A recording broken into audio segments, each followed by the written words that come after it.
headlines again a few weeks ago where, you filed a complaint, regarding the house and, you got a lot of people online have had something to say about that. I guess that it was part of your divorce settlement that he should build you a house that was similar to the house that we saw on the show for all those years. And No, a lot of the times these outlets or they get it wrong or it's like a lot of clickbait, as you know. And it sucks that every move I make has to be public. I try to keep these things private and it's not like I go to the press. I'm not that person.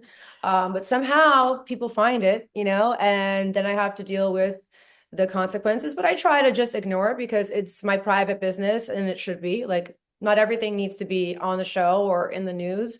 But it's just like in the order of how things in this legal process are done. So it really isn't, what people are making it out to be online. It's really just the process.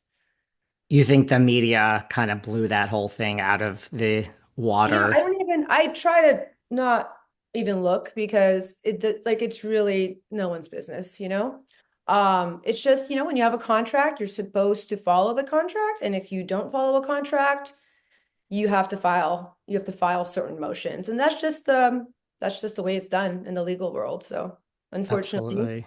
people get it and they twist and turn it and make it into this headline that it's not really that. How was, we said you're just back from BravoCon. How was this BravoCon for you? And did anything shock you that happened at BravoCon? I mean, I know it's a busy weekend. No, I love this is the first time they did like this whole award show, which I thought was amazing. It was hilarious and not serious at all. Um, it was just so much fun. I love seeing all of the other Bravo celebrities, especially the housewives. I get along with them really well. I've become really good friends with a lot of them.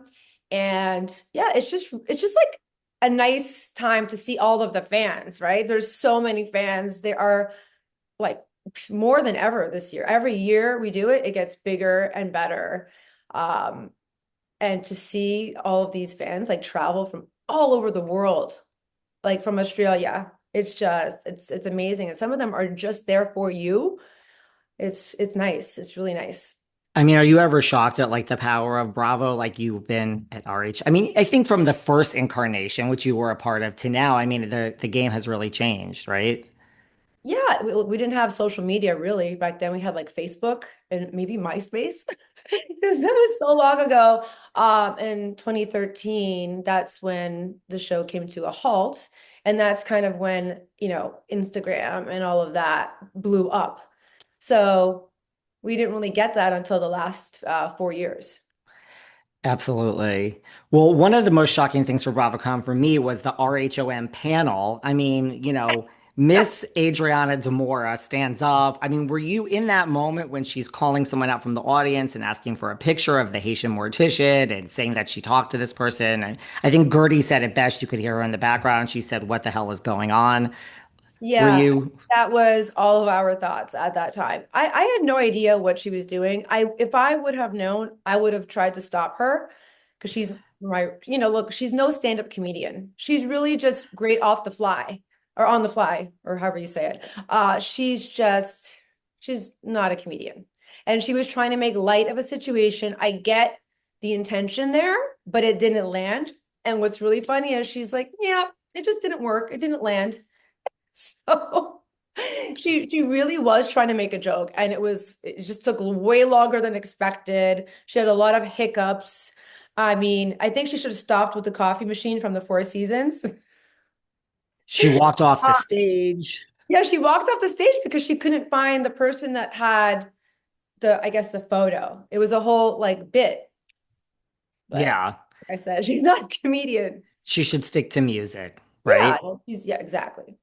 Lovely. How, we saw on the RHOM panel, Guerdy and Julia. I mean, Julia, was asked, or Guerdy was asked, what's her relationship with Julia? And she said non-existent. And, Guerdy still seems to want an apology. Julia tried to give an apology. It didn't really land well. She got a lot of boos. Where was that as awkward sitting there as it was to watch, sitting Yeah, up on the panel? I think I said something like just apologize already and just no, but but just do it, be done with it. She said, I think she said, I'm sorry for your feelings. That's not really an apology. That's like a half a non-apology. Right. That's not an apology. It's like, I'm sorry that you feel this way. It's Well, you not feel really that an way. apology. Yeah. I think everyone needs to move on. We're a group of women that we go through ups, we go through downs. We've been in each other's lives for so long. I really just think everyone needs to move on. If Larsa and I can do it, I think everyone else can too. Where are things with you and Larsa? Because I mean, you guys ended the reunion. It seemed like, and she came in and she apologized to you and she apologized to Jody and everything at BravoCon went well. Like, where are you and Larsa now? We're good, like I am, hopeful that our relationship will get better. I think that we both just want to squash it and move on. I think we both have that same mentality. So hopefully we will.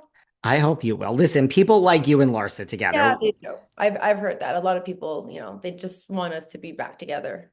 As besties, I don't know about that, but you know, it takes time to get, trust and the friendship back to where it was. But I'm hoping that we can grow from this. I hope so too. I like you guys are the two anchors of the show. Come on now. Thank you. Do you think like, that the cast is currently like in almost jeopardy of having like teams, like you see the way the couches were divided at the reunion, look, there's no Marisol and Alexia will there that's one person basically, let's face it. They had their own issues with Guerdy and then, in a sense you like they're obviously going to not like anything that Adriana likes. Like, do you think that this cast is in danger of becoming just teams without really listening to each other?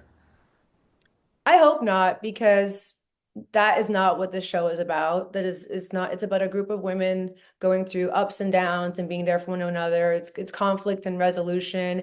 And when you have division, it's not great. And this is what happens when you maybe your cast is too big. But I'm hoping that everyone can get it together and just stop with this, the division and just come together as a group. I I hope think so fans too. want to see. So.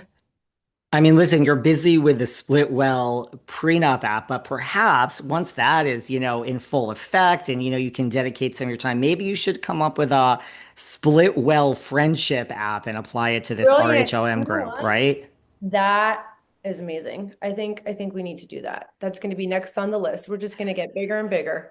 Like I would just say, Yeah. some of your castmates could use some help from that type of app, right? Yeah, that's a brilliant idea. We're going to work on that. Jody, let's get that one going. Yeah, Yeah. no red flags though. We won't use Yeah, that as no red flags. Just think that's needed in everyone's life. I think so. Look, we'll keep it all friendly, right? BravoCon came and went, and we all had a good time. And now you talk about headlines. I mean, here you are. Let's just address one of the latest headlines. That you're just landing in the Miami airport, and the rumors Mind are my business. Minding my business. minding your business, and Minding my business. So what happened? Julia just came up to you and wanted to chat about not being happy with some of the things you said at BravoCon. Basically, and I wasn't having it. I